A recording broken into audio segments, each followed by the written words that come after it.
กิฟเคยได้ยินชื่อของงาน Sketch Up Festival มาแล้วนะคะแล้วก็ปีที่ผ่านมาเนี่ยมีความสนใจอยากจะเข้ามาแล้วก็ปีนี้ก็ได้เข้ามาร่วมงานค่ะเห็นว่าสปีกเกอร์ดีด้วยแล้วก็อัปเดตเทคโนโลยีใหม่ๆค่ะในการทำงานเนี่ย AI ต่างๆหรือว่า Plug-in Tools ต่างๆเนี่ยจะช่วยให้งานเราพัฒนาขึ้นไปได้มีประสิทธิภาพที่สูงขึ้นแล้วก็ลดระยะเวลาการทำงานด้วยค่ะ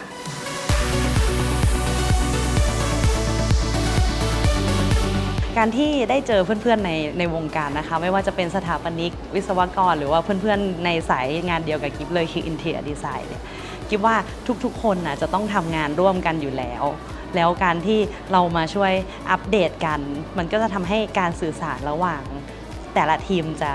ค่อนข้างที่จะเร็วขึ้นแล้วก็ง่ายขึ้นโดยมีตัว tool ใหม่ๆเนี่ยค่ะในงานนี้ที่ได้มาอัปเดต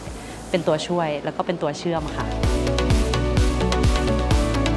ปีนี้นะคะก็เป็นปีแรกเลยค่ะที่กิฟได้มาร่วมงานรู้สึกว่าดีใจมากค่ะที่ได้มาร่วมงานไม่ว่าจะเป็นการเดินดูบรรยากาศหรือว่าในงานก็ยังมีสิ่งสนุกมีวงดนตรีให้พวกเราได้เอนจอยกันด้านหน้าเมื่อกี้กิฟก็ได้เจอกับเพื่อนๆด้วยก็มีการแชร์เทคโนโลยีแบบเหมือนแลกเปลี่ยนกันด้วยกิฟว่าที่เนี่ยก็คือพื้นที่ที่เราสามารถแลกเปลี่ยนประสบการณ์แล้วก็ความรู้กันได้แล้วก็สำหรับใครที่ยังไม่ได้มานะคะก็อยากจะเชิญชวนค่ะให้มา